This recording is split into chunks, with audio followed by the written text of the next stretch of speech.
time. I always used to say that at the weddings and shit, like because the guys used to do it. And then one of our friends' wedding, one day, I just go up to the mics. I'm like, see. That's the way. Yeah. Well, I was a little class clown, travieso. I didn't want to be in gangs, so I could have had to rebel in fucking high school and shit, Yeah. my way of acting cool and shit. Had to act out somehow, huh? Yeah.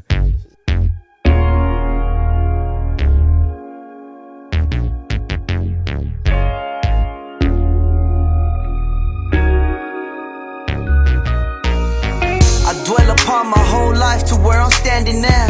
I ain't satisfied, but I don't find it hard to smile. There's bad choices that I've made and I ain't really proud. But even if I got a second chance, I do it twice around. Regret ain't living in my mind state. You walk a crooked line till you learn to walk straight. We make mistakes, we learn from it. That's the hard way. It make you who you are. You the decider of your own fate. The devil lingers, feel his presence. Me and my homie smoking blunts, he in attendance. He love the rush when they packin' Smith & Wessons. Self-destructed mind, that's the worst form of oppression. They say the good die young and I believe it. Lost a couple solid souls, I'm still grieving. Afterlife, they're the reason I believe it. Cause I just wanna see my folks again that ain't breathing. The road was bumpy, we done came a long way. Make moves all day, stay the same, won't change. Paved the way, I just made my own lane. New money, can't complain. Smoking, switching lanes. The road was bumpy, We done came a long way. make moves all day. Stay the same, won't change. Ooh. Hey, that video right there is my favorite video too. Now, Oh, for real? I watched that video. I was like, damn, the cars, just the vibe, bro. That was amazing, man. Shout out to that. Yeah, absolutely. Hell yeah, salute to you, man. Thank you, bro. Yes, sir. But Jimmy, Yes, sir. when I meet someone who radiates humility, my shoulders relax, my heart beats a little more quietly, and something inside me lets go. Does it? Why? Because I know that I'm being fully seen, heard, and accepted for who I am. A precious and rare gift that allows our protective walls to come down. Shout out to that. Absolutely. Yeah. Truly humble people are able to offer this kind of gift to us because they see and accept their own strengths and limitations without defensiveness or judgment, a core dimension, according to researchers of humility, and one that cultivates a powerful compassion for humanity.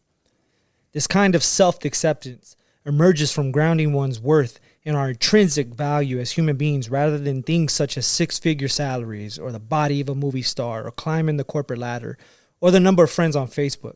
Instead, humble people place high value on more meaningful things that benefit others, such as noble qualities. Man, shout out to that. Absolutely. Which leads us to our next guest. Now, based off researching this man and viewing his movement, I believe, and correct me if I'm wrong, that humility and mastering the urge not to obtain an ego has been his foundation to his success. He puts his city on his back. He represents his culture in a pure way. He maintains a consistent balance with his music and art. He destroys microphones and touches crowds with his exceptional wordplay. And most importantly, he represents his culture, his team, his community, and his family with great consistent humility, man. Shout out to that. Shout out to that. Listen, people, his catalog speaks tremendous volumes with hits such as Cortura, which currently has 81,000 views on YouTube and 154,331 plays on Spotify. I Could Never, 72,740. City Playa, 73,559, and so much more. He's opened up for so many big artists such as Ice Cube, DJ Quick, Too Short, Dub C, The Dog Pound, Bone Thugs, Immortal Technique, and so much more. Damn. He's a Latino and OC to the core. His music will make you bounce and his lyrics will give you a refreshing mentality that hip-hop is going to be okay with him steering the wheel. We have the one and only Doughboy Tony. Let's go. Jeez, appreciate that, G. Hell yeah. Thank you. Appreciate y'all having me, bro. Welcome, my man. Welcome. Hell yeah. Yes, Excited sir. to be here, man. You know, I heard in an interview one time that you love to write. Like writing's one of your passions. Yeah. And I just found writing is one of my passions. Communication is one of my passions as well. Maybe like 2 years ago. Okay. So, man, when I flow with these intros and get in my zone. That was good, bro. I love it, man. Real good, man. Thank you, man. Hell Shout yeah. out to that. Before we start, we want to give you your roses real quick, and I want to share some comments that I saw like on YouTube and stuff under your video captions. Okay. So this first one says, been listening to Doughboy for a minute. Homie is a positive image for the raza. Touches a lot of humble topics of growing up in raza household. The other one says, I went to check out Life is Good by Doughboy. Had to try my best not to cry, man. Whew. Whew. Amazing, man. So what we always like to do, man, first off, tell the audience who you are, where you're from. Give us a good vision of like your upbringing, your morals, and some childhood memories, man. Okay, yeah. So I go by Doughboy Tony. I'm an artist from Santa Ana, Orange County. Shit, you know, I grew up in a Mexican household. I think a lot of people in a similar household that a lot of people can relate to. You know, I was born to teen parents, so you know, being young, I grew up in a household where I had both my grandparents also in the same household. Yeah. So a lot of culture in me, man. I mean, Spanish was my first language. You know, and just being able to experience all like the humility around my people, you know, the hard work, getting to see all of it. Yeah. You know, it's been a big blessing to me my whole life, bro. And, you know, thankfully I was able to experience both of my grandparents at a young age because, you know, not a lot of people get to say that. It's true. So, yeah, I mean, you know, I grew up in a I would say in a very loving household, you know, thank God. Yeah. You know, having both grandparents, both my parents, and at the same time, you know, it's a lot of dysfunction also, you know, that either in the environment I grew up in and then like, you know, just family members, uncles, you know, seeing a lot of different things that, you know, when you grow up in certain communities, you see it, you know, a lot of the negative. Yeah. But, you know, thankfully I felt like just I've been guided by the right people, man. You know, they've always, even the bad influences in my life, I've always tried to just keep me on the right path, you know, like using them as an example. Yeah. And like, you know, don't do this. So, yeah, my childhood consisted of a lot of love, a lot of, you know, unfortunately dysfunctional stuff, you know, going on. You know, play sports a little bit, soccer. Most Mexican kids, we played in soccer. Nice. Que eras delantero, defensa. I was a midfielder, bro. And a defender, bro. Nice. So, yeah, that's about it, man. Nice, man. Also, I want to mention your uncle, man, and give him his flowers, man. He was 8 years older or 9 years older than you. Yeah, he played a big role in your life as well, too, right? Definitely, bro. Nice, man. Yeah, he's one of the influences that I would say that, you know, like no matter all the bullshit he went through, he always just kind of tried to keep me on the right path and just make sure I had a good head on my shoulders. You know, he was part of it, you know, in that aspect. But mainly, more than anything, I like to give him his flowers for the music. He's probably one of the biggest influences when it came to the music. So, yeah. I know, was it Get Rich, Die Trying? Kind of a big album influence on you? Yeah, bro, that album, man, dude, I remember when I first heard that, I was like, what the fuck? Like, what is this? You know, I didn't know. I was new to hip-hop. Yeah. So to me, it was like, whoa, like, what did I just find? You know, it was like finding gold. Yeah. So, yeah, that album, and then, you know, the movie came out and all that. So, you know, it was like putting a visual to the whole album. You know, obviously I had heard the album first. And, you know, just putting a visual to it, it just kind of, you know, made me more attracted to 50 and like the hip hop culture. Yeah, Nice. shout out to that, man. Yeah, the whole G Unit and all that was awesome. That was a huge impact, man. Huge impact, man. Huge movement. Yeah, mine was Domino. You know who Domino is? Like a '90s artist. Domino. Yeah, he's from LA. Sweet Potato Pie, Ghetto Jam. Okay. That was kind of like my influential artist that I got introduced to, because that album came out in like '93. So I think I was like 7 or 8 years old. But my uncle, same fucking story. My uncle put me on. Yeah. You know what I'm saying? And we used to roll in his truck and shit and bang domino and stuff like that. So yeah, bro. Oh man, shout out to that, dude. Music shout out to our uncles, man. Shout out los tíos. I'm gonna name an app program and I want to see what it triggers in your head. Audacity. Dang, bro, that's when I first recorded it, like ever anything was on Audacity, bro.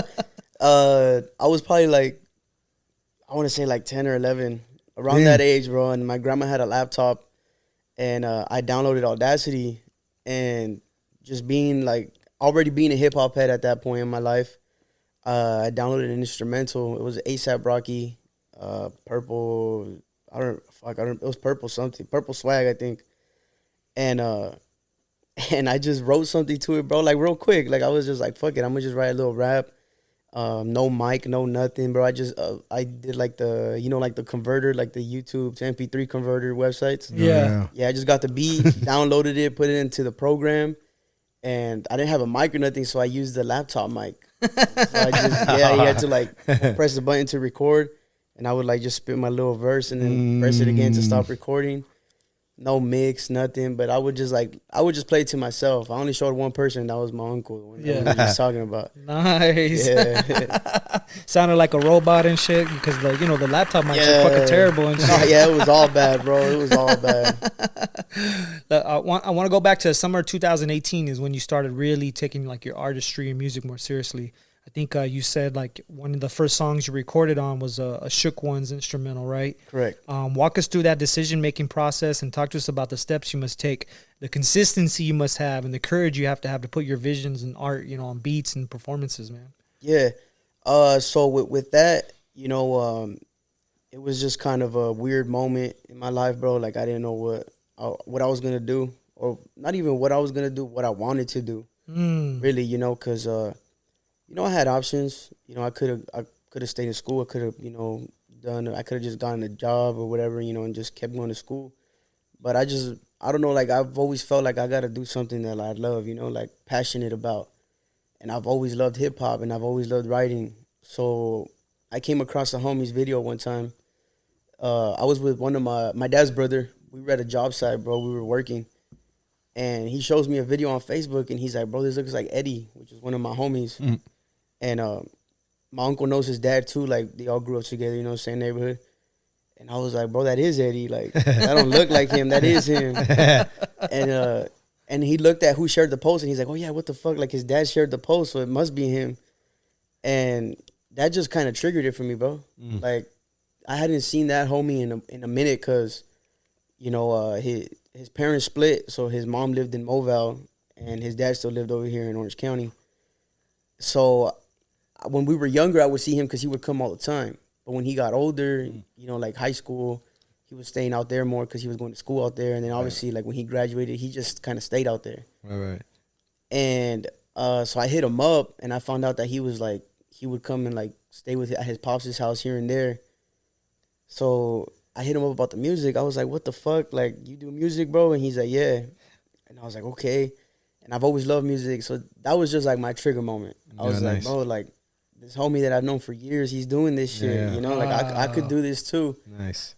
And bro, shout out to him, man. He fucking opened his arms, bro. Just the minute I asked him about it, he was like, "Yo, come through my pad." Like he was recording in his room at the time, so I just pulled up just to check out his process. But I ended up writing some shit I had some shit written already, and it was to that Shook Ones beat. I've always loved that song, and then obviously 8 Mile when he's like they do the battle rap and he's fucking rapping over it, like little shit like that. That I've always just like been very like intrigued by that beat. Yeah. So I already had a little rap or whatever, and I ended up just getting on the mic, bro. I didn't expect it. I didn't even think I wanted to, bro. Like I was nervous, So I was like, I'm gonna just go see the homie how he does his music. But fucking, shout out to him. He encouraged me. He was like, "Bro, just get on the mic, just do it." He's like, "That's the only way you're gonna learn, bro. And you're only gonna know if you like it or whatever. You just gotta do it. How you feel when you're and doing I was it? like, all right, cool. So I was like, "Fuck it, I'm gonna do this," And sure enough, bro, I did it. And I remember when I left that day, bro, I fucking felt so happy. Ooh, fucking adrenaline's pumping bro, and shit. The adrenaline was crazy, bro. He shot me like he did like a little bit of mixing on it. He didn't know much like how he knows now, but he did like a little mix on it. Shot it to me. As soon as I got in the whip, bro, I fucking just put that shit in. that shit. I bumped it the whole way home. Like now looking back, I'm like, man, that shit was trash, bro. But in the moment, it was like, fuck, like I did that shit, Yeah. Yeah, the first thing I did, bro, I got home, I showed Pops. I was like, dude, look, and he was kind of like, before I recorded the song, I told him that I was going to go with Eddie. I was like, go with the homies. And I was like, I'm kind of trying to do music or whatever. And he was kind of like, what the fuck? You know, like old-fashioned Mexican dad. He was like, music. You need to work, bro. Yeah. He's like, what the fuck? He's like, all right. He's like, I'll tell you what, like, if you're going to do that, like, just don't lose sight of, like, work and school. I was like, nah, yeah, I got it. When I brought him that song, I don't remember if it was that song or a different one, but he was, like, listening to it, and he was like, this is you? And I was like, yeah, that's me. He was like, what the fuck? He was like, okay. Like, you got some potential. Keep doing your thing, yeah. He was like, keep doing your thing. My dad's, like, a super, like, hustler, bro. Like, he said that his first thing was like, okay, I could sell this. Like, we could sell this shit right here, you know? Let's go. Yeah. So yeah, bro, and then like, you know, just kind of seeing how like it kind of made him proud to be like, okay, like my son is fucking like he's always been like that with me, bro. Like soccer growing up, like not to boast, but like I was pretty solid at soccer, bro. I could have easily played college level soccer. Wow. Yes. But that's just because how he always had me, bro. He would like, bro, my pops would make me fucking run before practice. He would making me run like drills and all fucking kinds of 3 shit. miles before practice. Yeah, Like, nice. yeah, so, but I kind of lost sight of that because it started to feel like a job, bro. Yeah. See, then that's when you want to leave. Yeah. Like I was living his dream more than it was mine. Yeah. I enjoyed the sport, but I wasn't as passionate for it as he was. So it became a whole issue, bro. I ended up dropping the sport or whatever. But he's always been like that. Like he's always been like very prideful. Like you know, me who's chingon. Like I something. You know. That's what's up. Yeah. So you know, seeing that moment, bro, to me it was even more of like a motivation. Like fuck yeah, bro. Like if I can just keep doing this, you know, I'm doing what I love. I'm passionate about it, and like hopefully, you know, one day I'll just make him super proud about it. You know, like I'm sure he tells me all the time, you know, how proud he is, but it's not at that level where I want to take it. Yeah. I'm trying to buy them a crib. I'm trying to buy them whips. You know, like I'm trying to get to that. But yeah, you know, and so that was a big motivator for consistency, bro. Like, yeah, and that whole summer, I was going to work with my pops, and then after work, I would shower, go straight to the homies pad, and I was recording, bro. I was probably dropping like a song a week, if not every other week during that summer. Wow, busy. Yeah. And you know, obviously at the time I was choosing like quantity over quality. But it was helping me, bro, because you know I was just putting shit out there, and even if somebody didn't like one song, like next week they might like that one, and the week after that they might like that one as well. Yeah, you know, because I was just throwing shit out there. Yeah. Plus, you were practicing and sharpening your skills. Yeah, exactly. exactly. Every time you bless the mic and stuff. Yeah, you know that's one thing that's definitely has helped me to this day, bro. Like the fact that I was writing so much music, and like even if I wasn't taking my time with it and like being as poetic or, you know, using certain words that I do now, or wordplay, but I feel like just, you know, doing it so much, bro, that now it just comes so easy. If I step in the studio and somebody happens to come in and they're like, hey, Doughboy, I need a verse from you. Like, I'll write that verse in like 20 minutes max. You know, like, if I'm really feeling it, bro, I'll throw the beat on and I'll fuck with it. Easy. Just if you let me know the concept, you know, I'll write something right there in the studio. Nice. You know, it's gotten to that point, bro. Yeah. That's awesome, man. That's where you want to get. You know, 2019, Proof Bar was your first performance, and you were underage. You know, talk about that experience, and what was your favorite thing about that night? Damn.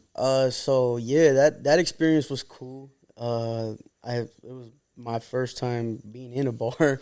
You know, I was 19 years old, so I'm in a bar, and I think the overall feeling was cool that, you know, I wasn't getting booked obviously at the time because I was just starting, but the fact that I reached out and shout out DJ No One, the fact that he was throwing it and he like seen my work and he was like, fuck yeah, like this cool, like this dude's valid, bro, he can come through and spit.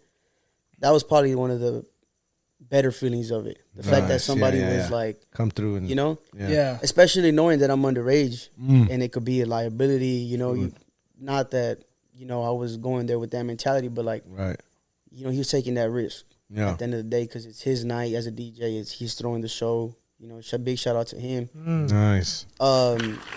But overall, bro, like just I think one of the best feelings that night was just seeing the amount of support, bro. You know, it was the first show. Nice. A lot of family came through. You know, unfortunately the homies couldn't because the bar wouldn't let them in. They let me in because I was an act. You know, I'm a performer. That's right. It's like, Damn. They're all peeking through the window. Or what? Yeah, but just seeing all the fam, bro, and you know, seeing all the love and support that I was getting at that time, like in that moment, it was cool. And then just the feeling when you're on stage, bro, there's nothing like it. Like, it's hard. I can't even explain it, bro. To me, is being on stage is the best part about music. Yeah. You know, about doing music. It's you really get to like showcase your talent, and you know you get to engage with the crowd a little bit. And, you know, just your stage presence, bro. Like, it's such a good feeling. I don't know how to explain it, but it's such a good feeling. It's definitely my favorite part about doing music. Nice. Wow, dude. Yeah. Another place you performed at, OC Block Party. The only Orange County artist to be on that list. Yeah, that's bro. insane, man. Talk about that experience. That was probably at that time it was the biggest show I had done. Nice. You know, and it was the first time that anybody had ever heard about Ice Cube coming to Santana. So that was a big fucking deal, you know. Shout out to the homie Curious, George from Curious Entertainment. You know, ever since I met him, it's always been love, bro. So when he told me he was putting that on, and he's like, yo, I'm gonna have you you're gonna be an act. And I was like, cool, hell yeah. And I know that there's two stages. There's a small stage and there's a big stage. Right. I'm thinking like, okay, I'm gonna rock the small stage. It's all love, you know. And he hits me with like, oh yeah, you're on the big stage, bro. Like, I was like, what? So I was like, I'm gonna get to rock that stage, the same stage that Q's gonna rock. Q, Bone Thug, Sugar Free, all these fucking dope ass West Coast legends that you just look up to as a kid. Yeah. So it was amazing, bro. And seeing the amount of support and love that I had from people in the city that I didn't know, that event was one of like the first times. It was 2019, so I was still like barely doing my thing, but it was one of the first events where it was like random people were like, yo, can we get a picture, or like just giving props. Yeah, you know? So it was a good feeling, man. It was really good badass feeling. Yeah, I think the whole city popped out to that. It was thousands and thousands of people at that event. Yeah. I think I saw the Yoast. That was a good turnout too, man. You had a big old crowd at the Yoast Theater too. Oh yeah, that show seemed dope as well too, man. Yeah, it was Benny the Butcher. Yeah, Benny the Butcher show. Yeah, that one was dope too, bro. It was a little meaningful moment too, you know, to be able to rock the Yoast. You know, growing up there and just walking around downtown with my grandma all the time. You know, rest in peace. She would take me to either Frida Cinema or just being around there, you know. Yeah. Well, it's now called Frida Cinema, but yeah, bro, just being able to rock the Yoast was crazy, you know. And it's a good feeling, but like I'm trying to like one day just sell that out myself, you know. Be the headliner, right? Yeah. Ooh. Yeah. Did you get the same amount of love when you did the Arizona and the Las Vegas show? Did you get some love out there? Oh yeah, definitely. Nice. Yeah, definitely got some love out there. It's cool, bro, because you don't expect it, I guess, or you know, sometimes I just don't realize the impact that us as artists we have a lot on people, you know. Yeah. Right. Like to me, I'm just Tony, bro. Like, you know, like nothing special. I rap and I do my thing, but it's cool, bro, when you feel that love from people. It's real genuine support. Yeah. No, music is strong. It's powerful. It moves you. So again, if you're listening to your lyrics, like that's why they appreciate that. Yeah, bro. Yeah, for sure. Yeah, Vegas for sure. Vegas for sure was a lot of love out there. That's badass, dude. That's badass. And you've had the opportunity to open and touch the same stages as these people that we fucking like, we love, we idolize. You know what I mean? What have you been able to learn from these moments, and give us some insight on what happens like on the backstage venues and stuff like that? You know, for the most part, I would say that it's always a good time.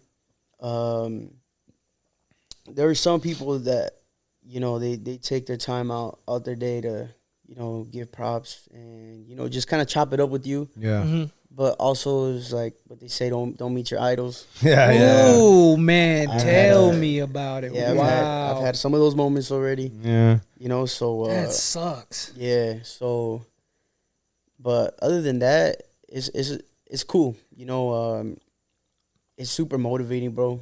Because a lot of the times when you're backstage, you have the access to be back there and around these people, but like let's say you step into the green room, like the green room's theirs. You know, like the main artist. Yeah, But like they're still cool with you kicking it there or whatever. But like you see like the way they're just like living it up in there, and it's so motivating. It's like, you know, like I want to come rock this stage, but this is gonna be my shit. This is my room, you know. I want all the food I want in that corner, and all the drinks I Yeah. want. My people sitting here, you know what Yeah, I'm saying? exactly. Yeah, Yeah. that's fucking awesome. So man. it's a little, you know, it's a little bit of mix of both, but more than anything, it's been positive for sure. Yeah, Nice. all positive energy, man. All Yeah. positive life.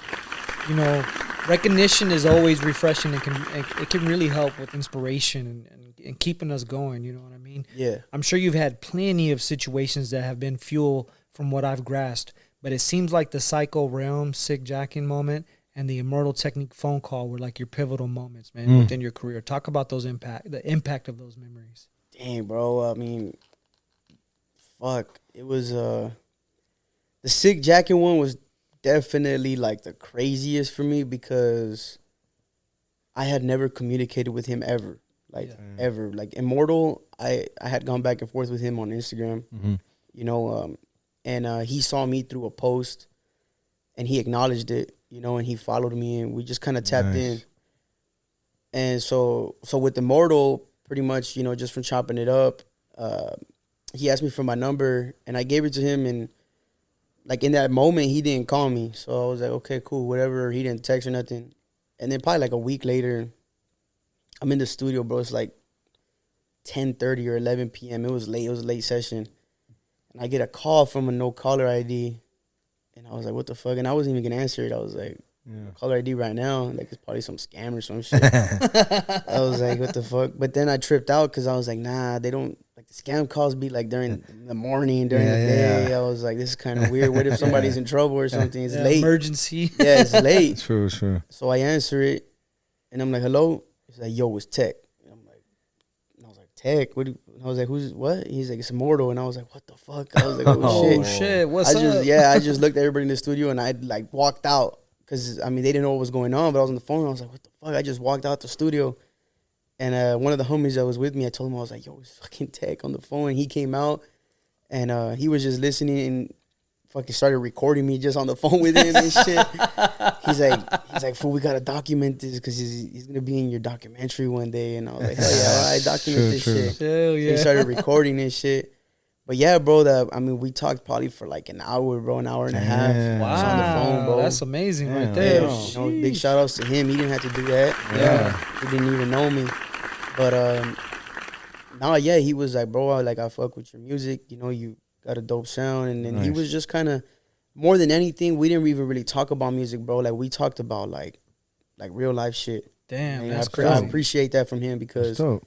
you know, it wasn't just about the music. Like, he was really just, you know, trying to game me up. Obviously, a lot of it was about the music too, like business wise and stuff like that. Just kind of, you know, giving me some game. That's just what's up, man. Just so I'm So aware dope. of shit. Yeah, That's so dope. that moment was cool. And then eventually it got to like, he was doing a show in LA and he just hit me up randomly. Or no, actually, I think I saw him at the American Cholo podcast first. He's like, I'm gonna do that podcast. And then I commented on the post. Yeah. I was like, oh, hell yeah, you're going to come through. And then he's like, why don't you come drop a freestyle during the podcast? And I was like, I'm down as long as Gil, the American Cholo's down with it. Yeah. And he was like, do your thing. And I was like, bet. So I pulled up the day of the interview, bro. They were doing the interview. They had like a little break in between. And I just spit my flow, bro. And, you know, just fucking seeing his reaction to me rapping, like it was cool, you know. I've looked up to this guy. Yeah. And then just sat at the table with them the rest of the interview, listening to him. If you haven't heard that interview, I really highly recommend it. That, you know, Immortal Technique drops nothing but jams, bro. Like, that dude fucking always got something good to say. Nice. And then after that, it was they were doing a show, him and Chino XL was there too, and they were gonna do a show at damn, I forget the name of that venue, bro, but it's in downtown LA. Yeah. And he's like, come through. He's like, I'll have you like back in the green room with me, and then fucking, I'm gonna do a segment where I'm gonna have like some of my homies just spit some shit. And I was like, all right, bet. I guess, you know, like I'm not gonna turn that down, you know. Yeah. Like, I didn't expect it, but yeah, bro, I pulled up.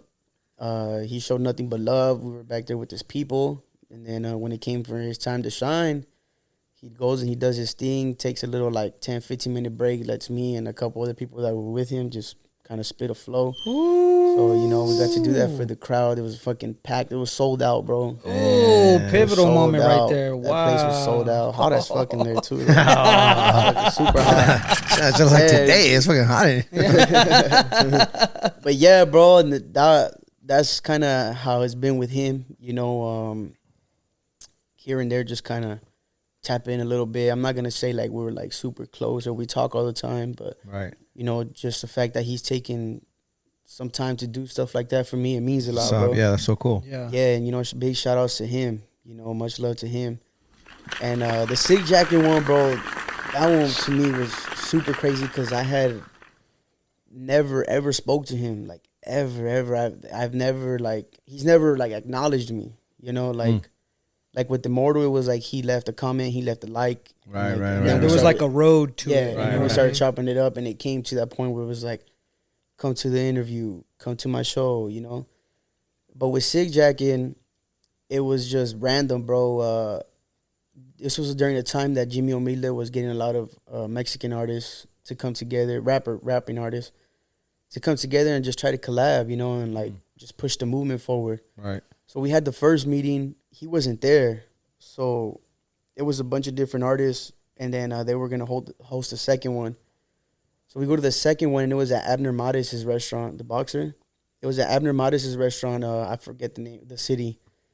But it's he's at like a taco restaurant. Yeah. So they hosted it there. And I didn't even know Sig Jackin' was there, bro. Fucking, we were all the artists were inside.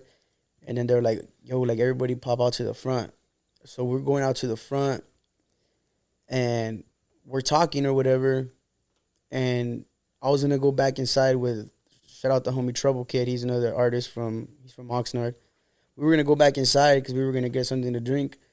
And I look to my right and I see Sig Jackin', and I'm like, oh shit, Sig Jackin's here, you know? I was like, whoa, like I didn't expect that one. And he was talking to one of the homies that I had just recently met at that restaurant. Oh, nice. His name is Chile, and he used to manage King Little G, and he's done a couple things in the music business. Yeah. Yeah, and the first time I met him is when I had first gone. One of the first times I went to Abner Matis' restaurant to go. I went to go see. Man, what's that artist's name? Rob the Original. Yeah. He was doing a big ass portrait, so I pulled up over there. Damn. Yeah, Wow. fucking. I pulled up on him, showed love. We just kicked it for a bit, and I had met him. And so that I saw him, and I was like, okay. I said what's up to him because I was like, I know the homie. I just met him. I'm not gonna just walk by him. And I say what's up to him, and I think he's Sig Jackin's cousin, bro. So, Oh, shit. So that's why they were like talking. Yeah. And I look at Sig Jackin', and I'm like, hey, bro, pleasure to meet you. Been a big fan or whatever. And he's like, hey, you that kid? He's like, Doughboy, right? And I was like, what the fuck? And I was like, yeah. He's like, yeah, you did a verse to the Stone Garden beat. And I had just dropped, not just like, at the time it wasn't like super recent. Yeah. Maybe a couple months, but I did a freestyle to the Stone Garden beat when the whole attacking vendor stuff barely started happening. Oh, shit. So I grabbed that beat because that beat is like, it's powerful, bro. You know, it's like you hear it and it's raw. So I took that beat and I did it. And he's like, yeah. He's like, you did that freestyle over that Stone Garden beat, right? And I was like, yeah. He's like, hey, bro, like you hit those pockets real well, like talking to me like on like some music like terms. And I was like, holy shit, like what the fuck? And we chopped it up for a little bit. And that was that with him, bro. You know, and obviously like just let him know like you hope to one day work with them and stuff like that. Yeah. But yeah, that's how both those situations came about with him, bro. Shows some pivotal moments right there that can Nice. just change the trajectory of like your vision and just give you like that little battery in your back. You know what I'm saying? That Yeah. boost. That's amazing, man. Right there. Yeah, bro. I want to dive into your accolades and your catalog, man. This Cultura, 81,000 views, man, on YouTube. That's amazing, man. Shout out to that. I Could Never, 60,000 views. Fighting Demons, 22,000 views. Your Spotify numbers are amazing. Your following on Instagram, social media platforms are phenomenal, man. Out of all your songs and catalog, which one has had the most impact on you and why? Like you mean like on my career and stuff like that? Just more for you, just your mental, your spirit, and just giving you that feeling like, yeah, this I like this banger. I like what I Okay. did with this. Yeah, that would definitely have to be Cultura. Yeah. 100%. Since the moment I dropped that song to now, like I still get messages about that song Wow. all the time, bro. You know, people always, all the time. And that's why like the new merch drop I'm doing too is like I got one that's got Cultura on it because people love that song, bro. Like it's amazing to me how like impactful it was so quickly. Like it as soon as I dropped it, it got picked up by a couple other pages, and then I did some promo on it. Bro, that shit like just took off like right away. Like when that song first got promoted, I was at one of my uncles was playing indoor soccer, Yeah. and it was me and a couple homies. We went to go watch him. I think it was like a semifinal, and my phone just was boom, boom, buzzing, boom, zoom. I'm like, what the fuck?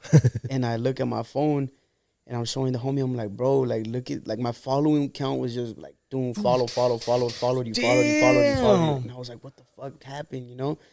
And I had forgot about that promo post, and I was like, oh shit. And like I'm looking at my page and I'm just like updating it, and it was like I swear to God, bro, during that game, bro, I probably got like maybe like 5,000 followers. I swear to God, bro, just during that fucking game, bro. Not even like through the whole game, like Yeah. maybe like a whole like halftime. Holy shit! It And I just was- caught fire. yeah, and I was like, what the fuck? And the homies like looking at me like, bro, like that shit's going viral. And I'm like, it is, bro. So like, dope. what the fuck is going on, you know? And yeah, bro, like that song really changed to me it was like a turning point, you know, because I was doing my thing and I was getting a lot of love, but like, you know, sometimes you feel like overwhelmed. You're like, I'm putting so much work in, and like where are the results at? Yeah. know? Yeah, that's true. And that was like a turning point for me. I was like, damn, you know? Wow. And like the reason that I did the song and the reason that I even do music, you know, like the way that it impacted the listener, Yeah. you know? I was getting messages like, yo, thanks for speaking for our people, or like, dude, I feel like you wrote this song about me, and like So shit cool. like that, you know? So it was like that song really meant a lot to me in my career, bro. Wow. Nice. Even the video is sick. Like I love that you were like dressed like a paletero and Yeah. had all the items on there, and then you Yeah, know, bro, I had to keep it with the culture. Went to like a job site, did some construction work and stuff like that, recorded people working. I just wanted to like include everything that I talk about in the song, you know? Yeah. And just kind of portray a good image of our people, you know, because Yeah.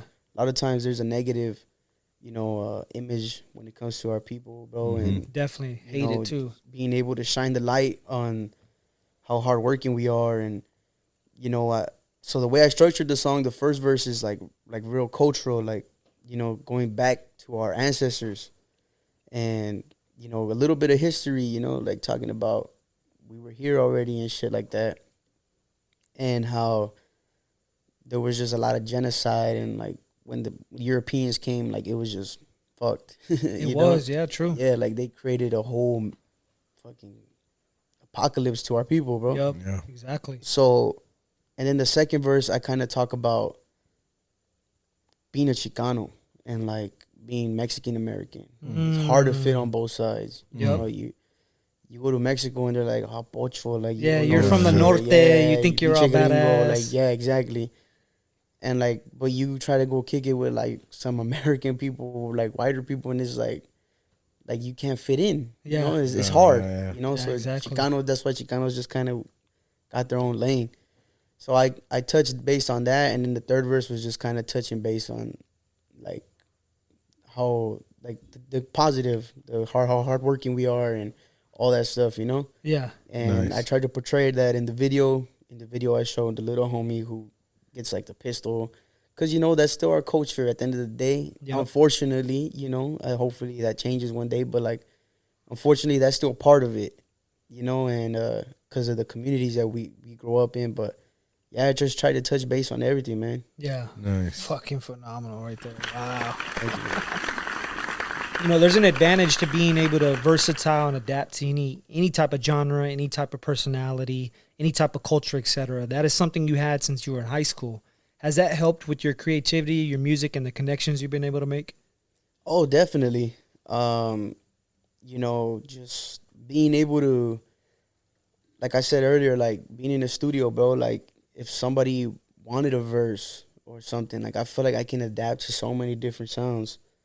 And something like right now I'm trying to like, you know, touch into is Spanish music. Oh, okay. Yeah, so I have a few track. I have like one or two where it's already got like a corrido sound, but we're trying to me and a couple of the homies like from the camp, we're trying to take it to like another level. Yeah. You know, we're trying to come up with a sound, bro, that nobody really has mastered. Yeah. A lot of people have attempted to do it, or you know, they try to do it, but nobody's really got it right. Yeah. So we're trying to do that, but yeah, just being versatile is super important, because you don't want to just force feed people something that maybe they don't even want to listen to. You True. know? Yep. Yep. So I try to just do a little bit of everything. Personally, if it was up to me, I'd just be on the boom bap shit all day. You know, some East Coast backpack rap. That's just me. Ooh. You know, like that shit come easy to me. Like if you Yeah. throw on some boom bap, like I can write something quick. I love it. Yeah.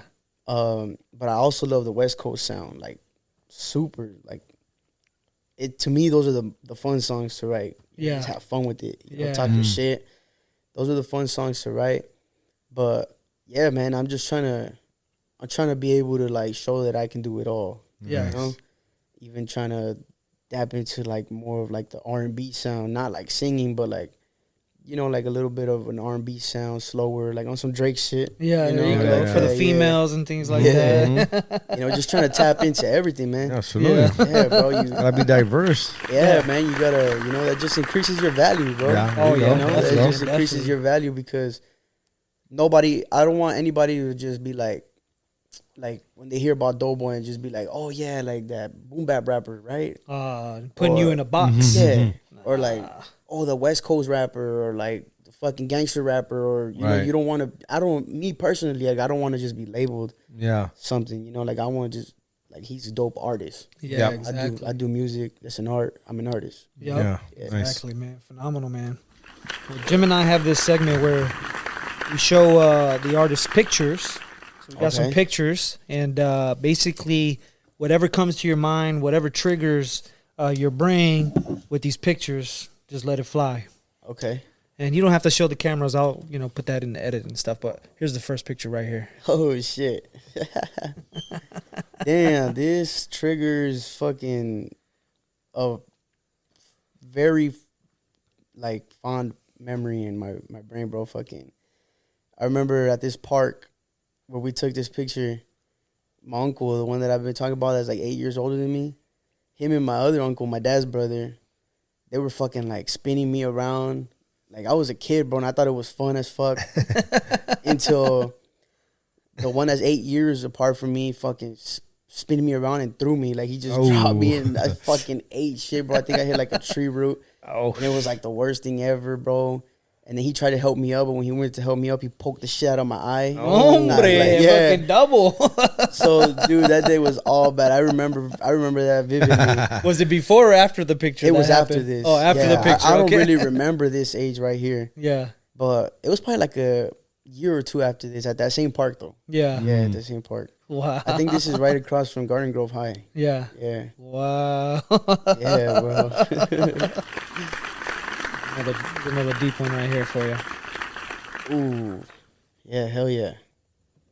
This right here, bro, this is probably one of my favorite pictures ever. Unfortunately, we had the fucking masks on and shit, but you know, this property is a property that my first property that I was ever part of, like, purchasing. Yeah. Nice. You know, I wouldn't even take full credit for it though. You know, even though I was involved, for the most part, I was involved because I wanted to help my grandparents. Yeah. You know, they had my grandma, rest in peace. She just passed away. And my grandpa, they had a property in Querétaro, in Mexico, and they've had that house forever, bro. Forever. And they never sold it or anything, and finally they decided to sell. And, you know, the money from that just turned into a down payment for a house here. You know? So this is actually out here in Riverside. This is like this was the first time that we saw the property together. Yeah. Like, we went to go see it together. And yeah, bro, just, you know, seeing how happy they were, bro. Like, especially my grandma. So cool. Just seeing how happy they were, bro, was like a real touching moment for sure. And just knowing that I was able to help them, you know, and, you know, unfortunately my grandma passed not too long after, like, the house was all done and whatever. We remodeled it and stuff. Yeah. But, you know, just knowing that before she passed, I was able to help her accomplish one of her dreams here, which she bought a property. You know, like, when you come here, it's like you come here for the American dream. Right. You know, you want to buy a property, but, you know, obviously when they first came, unfortunately, like, those circumstances weren't allowed to them. Yeah, and it's hard. You know, especially out here in California. Yeah, bro. You know, they weren't able to do it, so, you know, just being able to help them and, you know, seeing how happy they were. And now my grandpa's still happy about it. He loves it. You know? He loves his house. Taking care of that mom. He loves his house for sure.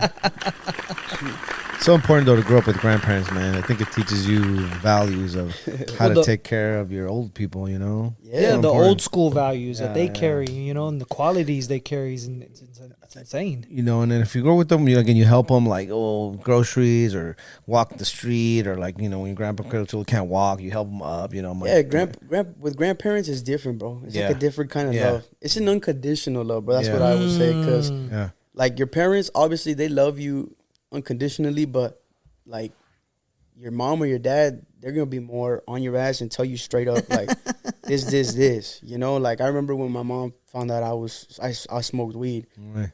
It was like fucking death. all bad, you know. It was all bad. It was all bad. And, like, I didn't even know, but I guess both of my grandmas found out I smoked weed, but, like, they've never, like, said nothing about it to me. Like, to me, I'm still their baby. They see me, you know, it's all love. The only thing my grandma hated, rest in peace, the one that passed, she hated my tats, bro. Like, she fucking hates tats, bro. So would you cover them when you were around her, just out of respect, or not? Nah, bro. You still show them off? Yeah, because Yeah, I don't know. I just didn't want to pretend to be somebody I'm not to her, you know. I'm like, at the end of the day, like, and she actually sat me down one time, bro, in my room, and she was like, mijo, like, you don't need those tats, like, you know, you're fine without them and this and that. And I was like, no, yeah, grandma, like, it's just one, like, I just gonna get one, but, like, I already had a session booked, like, in 3 days and shit. Yeah, because after I got the first one, it was a wrap, bro. I started wanting more. Yeah, so, but, you know, I felt bad, but at the end of the day, you know, I told her, I was straight up, I was like, look, grandma, like, it's completely different eras. Like, I can imagine her when she first came here, especially to Santana. You see all these bald-headed, tatted fools. Just, they're trouble. You know, so they have that stigma. But I told her, I was like, nah, grandma, like, it's, you know, times change. You know, like, now tattoos, like, you can even be fully blasted, neck down, and you can still go get a job, you know? Like, people don't care no more. You know, but yeah, bro. Grandparents, that love is different. Right, absolutely. That love is different. Yeah, my grandpa used to wake us up fucking early Saturday morning to go walk, because he was gonna go get some. He used to get free, like, bread and sweet bread and, like, fruits from the store. But the store was like fucking 4 miles away. And he would walk, and he would wake us up and say, "Cabrones, you guys meet me at the park," which was halfway at 8:30. And we used to have to be there away from him because he'd be coming with bags, and then we Oh, had shit. to carry the bags the rest of the way. Oh, and shit. then he would take off to go do his thing. Yeah, Man. see? Fucking the worst thing in the world. I hated that shit, but I look back now and I'm like, man, I wish I could still relive those moments, Right, man. right, You know what I'm absolutely, man. Yeah, straight up, straight up. Another pick right here. Sheesh. Yeah, these are the boys right here. The one on the left with the blue jacket, that's the homie Eddie. That's the Oh, one, shit, yeah, nice. That's the homie Eddie. That's the one that first told me, Spit. fucking come through, get on the mic. And the one on the right, that's my doggy since fucking before he was even born. Our parents were neighbors. So when I was born, his brother was born. He's probably like 8 months younger than me. Yeah. His older brother. Shout out to homie Andrew. So obviously, like, I grew up with his older brother, and then this homie came along like not even a year later. Or I think like a year later. And shit, bro, like the relationship I had with both of them, Yeah. both of them are easily like my best friends to this day, bro. Nice. You know what I mean? Our families were close, and fuck, I mean, we being neighbors, it's kind of hard not to be best yeah, friends. You see each other every day. you Yeah. know? And then, grew up, we played soccer together. And, shit, I love these guys, bro. The homie Eddie, like I said, he's the one that fucking got me started with this. And now, I mean, the homie he went to Dominguez Hills. He got, like, his engineering degree and everything. Nice. Wow. Yeah, the homie's out working at a casino. He's, like, doing the sound engineering and light stuff and shit like that. That's Yeah. nice. That's nice. Yeah, bro. And then the homie Isaiah, now he's, like, my cameraman, bro. Oh, he's the shooter. Yeah, bro. That dude is solid, bro, for the whole camp. He holds it down. Fucking. Once I started gaining momentum, he was like, bro, like, he's the one that tells me straight up. He's like, bro, everybody's got to get involved. He's like, like, it's not a one man job. Yeah. He's like, True. He tells me all the time, bro. He's like, we all got to play part of this shit. Yeah, you know, that's right. We all gotta fucking push the brand, push you. Takes like, a team, baby. Takes yeah. a team. It does. And so him, not just being a talker, he picked up a fucking camera, bro, and he like, I'm gonna be your shooter. And he's fucking on my shows. He takes pictures, he takes videos. That little recap I posted of the Yost was, yeah, that's him right there. That's That's all him right That's there. good work right there too. And like now my everything I post on Tuesday, my Take It Back Tuesdays, or even any little throwback videos, like he edits the videos with the lyrics and all that shit. Nice. And he's only been doing it for like, I want to say like maybe like a year and a half, really, with like the camera. Ooh, and he's Damn. good with it But too. I remember, yeah, he's doing his thing, bro. Yeah. Eventually he's gonna get to that point where he's just gonna shoot all like the music videos and shit like Yeah, that. yeah. Yeah. He's working for it, bro. Nice. He really does his thing.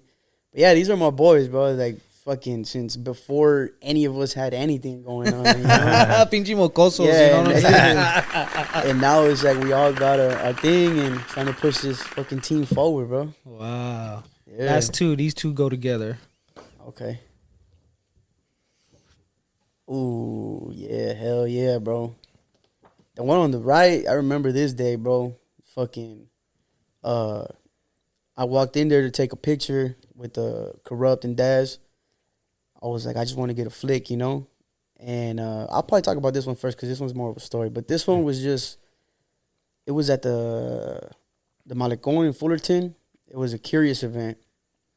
And Warren G was gonna do the event, and I think it was like some last minute shit too, bro, because I forgot who was booked that day, and they couldn't do it, so they ended up doing the East Siders and Warren G. Oof. And so to me, when I heard that change, I was like, "Fuck!" I've never opened up for Warren G, and Warren G's a legend, bro. Cool. Like Super legend. yeah, and especially being from Santana, he mentioned Santana in his music, so Yeah. like little shit like that, bro. It was cool. And yeah, the homie, again, shout out the homie George from Curious, bro. He was just like, he was like, come here, fool, you're gonna meet Warren G. And I was like, what? But yeah, it was like when they had just got there, they rolled up. We didn't get to chop it up much, but he was down for the picture, just let him know who I was and shit like that. Yeah, wow. Yeah, so That's that was a amazing. dope moment for sure. Yeah, but this one was cool. I walked in the green room right there at this was at OG Mike's. Oh, wait, now it's 701. I know. Fuck, man. I miss OG Mike's. 701. But yeah, fucking I had this was one of my first ever times opening up. I think this might have been the first time I opened up for the Dog Pound. But yeah, bro, the homie, I told him, I was like, can I get a picture? And they're like, yeah, fool. He's like, come in here. He's like, I'll take you to him. So actually Corrupt's manager was there too, and he was like, I had already talked to him before, so he was cool. But yeah, they were like, dude, like we heard your whole set, you know, because the green room, or like the little private room at OG Mike's, is like right next to the stage. I'm sure you know, like that little area right there. Yeah. Yeah, so they already knew, like they were like, bro, like that shit's hard, you know? And I was like, fuck yeah, bro, appreciate that, you know? Yeah, so hearing that from somebody like them, especially Corrupt has always been a big influence to me in music, you know, I've always looked up to him. Yeah. And then I took advantage of the situation, because at this time I was already working with Darren Vegas. Shout out my boy Darren. And he was at Death Row for like a couple years, you know, he worked with Bone Thugs and shit. So he had produced Corrupt multiple times already. So I brought him up, you know, a little name drop. He was like, I was like, oh yeah, Darren, like Vegas, that's my boy. So we chopped it up a little bit about the homie Darren. And yeah, bro, fucking, I think I'm pretty sure he's still down to work, you know, from what I've heard. I've seen them a couple times, and I've seen his manager. Well, I communicate with his manager. And yeah, his manager is like, yeah, we're down, bro. You know, whenever. Ooh, you gotta get that going, man. We're gonna get that Doughboy Corrupt soon for sure. Yeah. Space Boogie too. Space Boogie too. So Doughboy, tell us, if you weren't chasing the hip hop dream, what do you think you'd be doing? Shit, bro. To be honest with you, I think I'd probably be pursuing something like with psychology, or if not, I'd just be, you know, with my pops. He has like a construction company, you know, so helping. I mean, I'm already doing that with him. You know, I do what I can to help the company grow. Because to me, it's like, you know, I'm obviously fucking fully invested in the music, but like, I don't want to just let shit like that go either. You know, This is like a small company, but like my pop started that shit from the ground up, you know? So it's like, you take pride in something like that, you know, especially knowing that the reason he did it was for me and my mom, you know, because he wanted better, you know? So to him, it's like, he wasn't just he had this whole situation with that company he was at before. And like I said, he's a hustler, bro. Like, he wasn't just gonna like sit there and be like, oh, fuck, like, oh, well. You know? Like, hell no, he did his thing. So that's a very important moment in my life, bro. To me, it's like, I'm not just gonna let some shit like that die. Yeah. You know? No, we gotta no matter how invested I am in the music. You know? Yeah. But yeah, other than that, probably something with psychology. I don't know. I've always been like into that, bro. And I think even the music plays a part of that, because it's like the way you make people feel, like, or understanding people's emotions, and like, you know, like all that stuff. Yeah. Yeah. Fire, man. What has been one of the biggest obstacles you've had to face within this music industry? Ooh, damn. There's been a couple. Damn, I would say there's been a couple, but I would say probably the biggest is dealing with people's egos, bro. You got to deal with so many fucking egos in the industry that it's ridiculous. It's sickening. Yeah, it's ridiculous how many people are just so full of themselves, bro. Yeah. Really, you know, and it's hard. It's hard because, you know, I come from a place where it's like, you can't be that way with people, you know? Like, you can't, you know, like they say, nobody's bigger than the program. You know, like, you got to know your place. You got to know, like, everybody is taking a part in this fucking hip-hop history. Yeah, no matter who you are, you know? There you go. So it's like, just got to respect the fact that you even are in a position to win or, you know, to do something. It's like, you got to acknowledge the people who are trying to get there. Yeah. You know, or trying to do little things like that. I think that's probably been the biggest obstacle, because for the simple fact that I'm trying to do work with people. Yeah. You know? Yeah. And sometimes you hit that wall. And it's like, fuck. And, you know, sometimes you need that push. It's like, You need that one fucking feature. Yeah. That you know is just gonna take you to that next place. Or even if it doesn't, like it'll help though. Like it'll get you closer. Yeah. But yeah, I think dealing with people's egos and not just for like the advancement of like your career, but it's just annoying. Yeah, you know? it is. Because I'm not used to that. You know, Yeah. like I've seen it before, but not with the people that I'm around all the time. Yeah. You know, like nobody's like that. So yeah, like your family, your close-knit friends, your Yeah. circle, nobody So it's just- egotistical, you know what I mean? yeah, it's just frustrating. Yeah, and Yeah, it's unfortunately, frustrating. we've had a similar situation, and I look back at it and I'm just like, I don't think I can go back to Yeah. to listening to that person's music or even liking their stuff or view or supporting them anymore because of that moment. That one situation just turned me totally off because of Yeah. fucking ego. You know what I Yeah. mean? That's crazy, man. It's terrible. Really? Lastly, Doughboy, what do you have cooking for the future, and what can we expect for you within these like next 5 years? So right now, like I mentioned before, I'm super invested in like the Spanish sound. Nice. Yeah, I'm trying to really incorporate the hip hop with like the corridos. Nice. Yeah. I and, can't wait to hear it. Hell yeah. Yeah, bro, it just kind of like, I don't want to say make a lane because I feel like that lane's already kind of been started. Right. But I just think nobody's really gotten the sound down correctly. Mm. And so I think like me and the homie, we're just going to like take it to that next level, you know? Nice. It's something that we've probably talked about the past, honestly, like 3 to 5 months. Yeah. So the fact that I'm not used to that, you know? Like if I want to drop a record, I've recorded an album in a month. Yeah. You know, like it's nothing hard, but with this is like you don't want to just half-ass it because that's what everybody's doing already. Everybody's like let's say somebody dropped a song and you like the sound and you want to go and try and jump on that wave right away. So you go make a song, but it's not all the way there, but you just want to drop it because it sounds Yeah, like Because that. that's the wave. Exactly. You know? Like Yeah. all this reggaeton music coming out and Yeah, stuff. Like, so like we didn't want to do that. We don't want to do that. So we're really taking our time with it, bro. We got Right, nice. we got 2 tracks done for sure. It's gonna be a 5-song EP. yeah. We already Nice. got 2 down. You know, shout out the homies in the low and shout out my boy Wizzo, man. Wizzo, the producer. Nice. You know, we're gonna kill it, bro. We're gonna kill it. I'm Nice. super hyped. We're trying to drop it probably next month. Yeah. So, Ooh, can't yeah. wait. Keep us tapped in, man. yeah, Sir. for sure. And but yeah, man, in 5 years, I really see myself, you know, making have already established and make a career out of this with myself.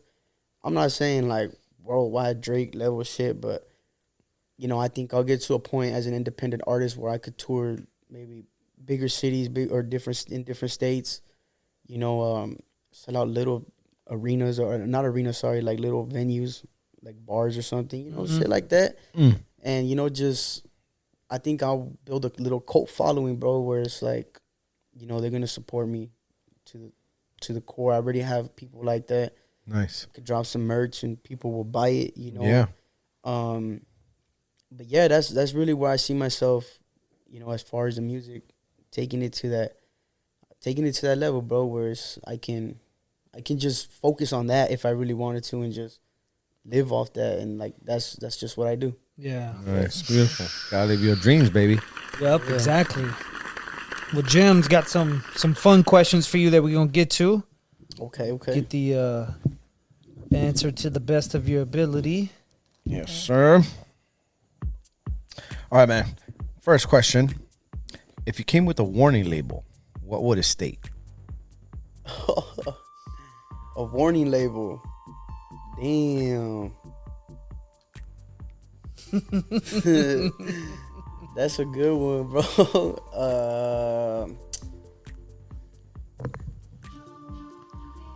I would probably say,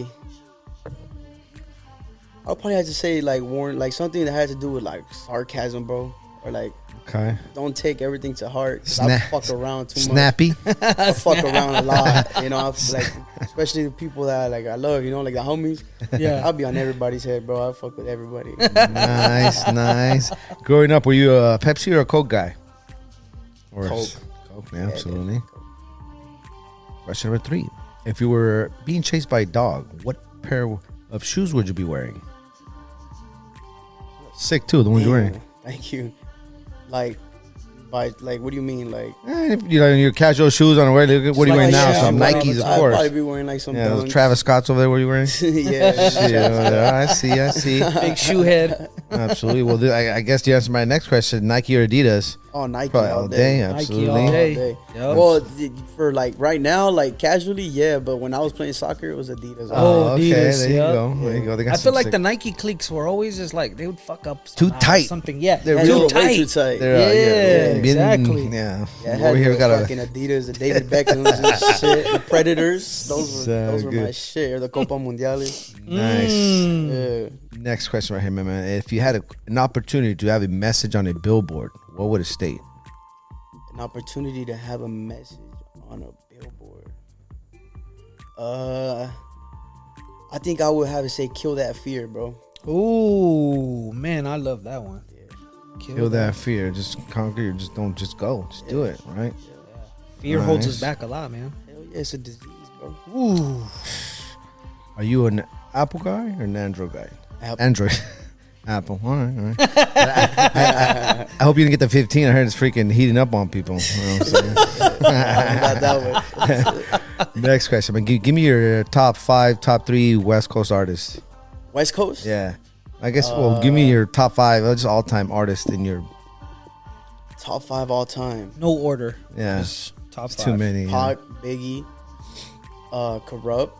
Mm. Pac, Biggie, Corrupt. Big L. One more. And I'd have to say Nas, bro. Ooh, Nice. Okay. that was a nice list right there. I'm going based off like skill, you know. Yeah. Yeah, Skill. Talent right there. All talented. top 5 to me. Jesus. Nice. Okay. $50,000 cash or 1 Bitcoin? Damn. I'm surprised how a lot of people are just, If it was right now, I think I'd take the 50K cash. hey, he needs the Cash money. is He needs king, the man. money. Cash is Of course it is. king. Of course. It's just long-term. Bitcoin is a long-term investment. You know? Yeah, And I think not a lot of people are still not educated on Bitcoin yet. I know. You should educate yourself. People, let's go. If you could only listen to one song for the rest of your life, what would it be? Damn. Fuck. One song for the rest of my life. What would it That's tough. So be? many. That Right. is super tough. Oh, fuck. Let's see. Corrupt song. Nah, it would be a Corrupt song. Oh. I think I would go with.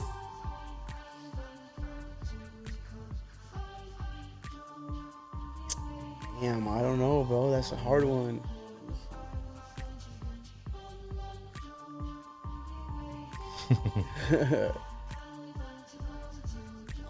Fuck. I really don't know, bro.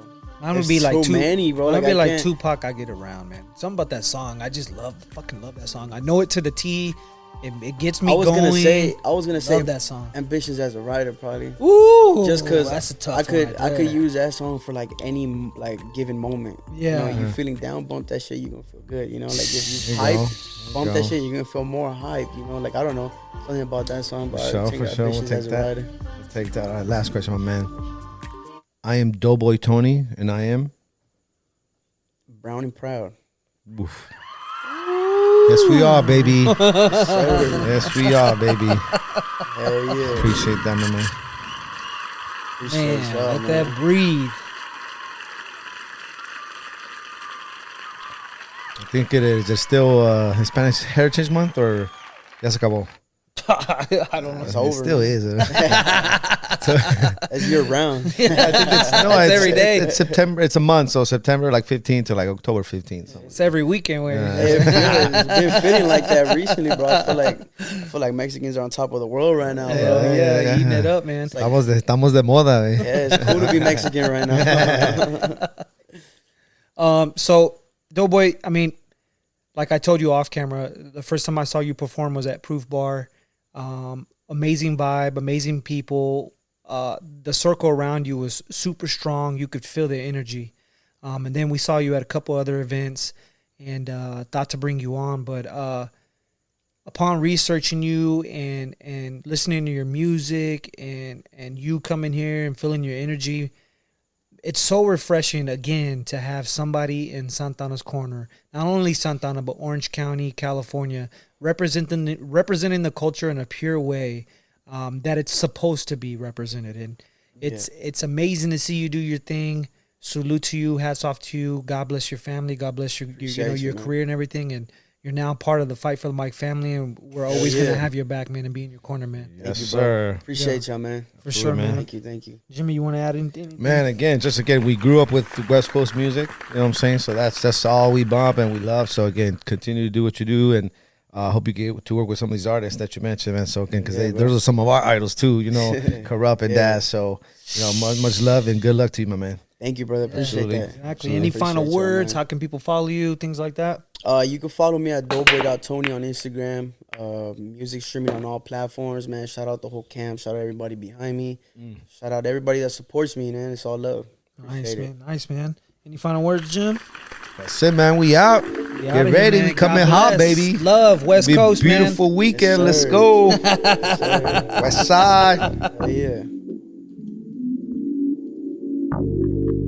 It's that California living, truck stomping, Chevy Impalas hopping. We do this often, here to Stockton. We on the West Coast, land of gangsters and fine hoes. This shit is cutthroat. This is regular, hit bitches on my cellular. They know I do it better than any, no competitors. Ain't no comparing us, the way I move is too slick. Move solely for the money till my pockets looking too thick. I be from the city that be showing no pity. Hustle to the morning, double up like MC. Oh, get rich and die trying like 50. Oh, what I love it when them hoes call me Big Papa like Biggie. Top down, low riding, gliding through the city while I'm puffing on the Indies. Top down, low riding, gliding through the city. I'm from an area where it get grimy, where you can catch a straight bullet off a bad time. Loose lips, sink ships, they empty clips into a snitch. Where even if you don't bang, you run a fade or you a bitch. We love the pressure, never crack, never fold. Never seen me with a cat that's ever told. Fuck a handout, I'd rather go and get it on my own.